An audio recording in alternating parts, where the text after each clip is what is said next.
dive into the results. Well, it's very clear. We sent the DNA over to they received it. So they didn't know where the tooth came from. I just sent them the maxilla. We never told them what the name of it was. I mean, it was a blind study. So that means they didn't have an agenda either. They just wanted the truth. So they just sent it through all of their little machines and everything. And they found that the mother is haplogroup C. Then they were able to find the father's DNA, and it turned out to be, what did I say? Just had it. DNA is, okay, haplogroup Q. Okay, when they first discovered the skull, I just noticed that this piece didn't fit. The DNA test that debunked this whole skull, comes from a piece of bone that they found next to it, a piece of bone that happened to be next to the main skull. But here's the DNA test results from the main skull itself. They cut off a piece of the main skull itself for the first test, and here's what the results of the main skull. In early 2010, a team of geneticists in America began DNA testing on possibly the strangest looking skull ever discovered.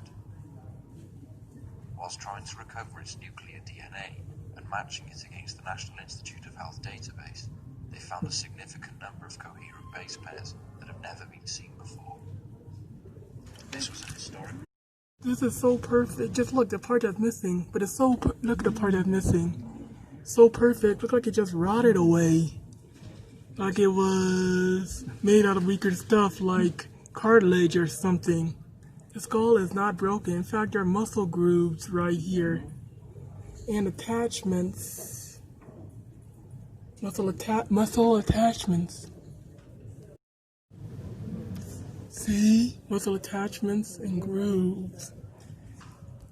Say that the bone structure is so heavy. The physical anomalies.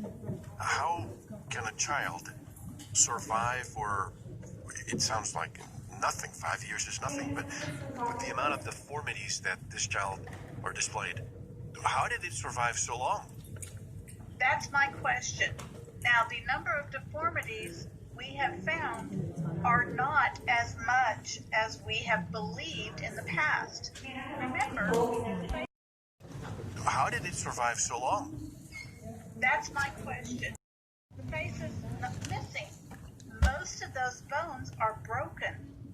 And it's something that I didn't realize until I got the skull back and really looked at it in an unbiased look, from a scientific level, and forgetting everything I knew before.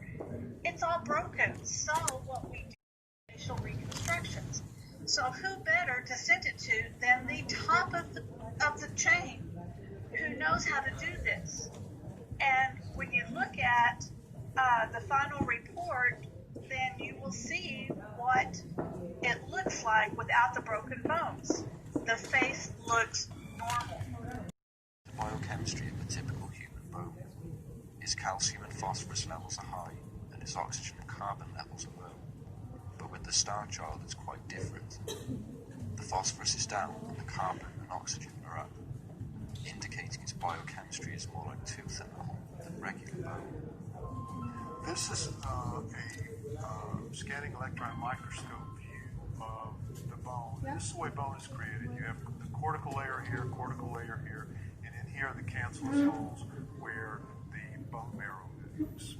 And coming out of some of the cancellous holes, but also embedded in the matrix of the bone, are these fibers, these very durable, strange fibers that nobody's ever seen before. They're in no other species. We don't really know what they are, but we just know that they're really durable because the Dremel blade that cut this through here did not cut cleanly these different fibers. That tells you they have a high resistance factor to the blade.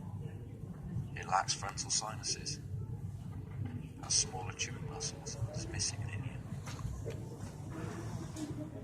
Instead, its neck connects on top of its frame and magnum opening, indicating that its neck is about half the size of a normal human neck. And the eye sockets are flat, the optic nerves are wide, more typical of creatures that see heat, infrared, ultraviolet spectrums.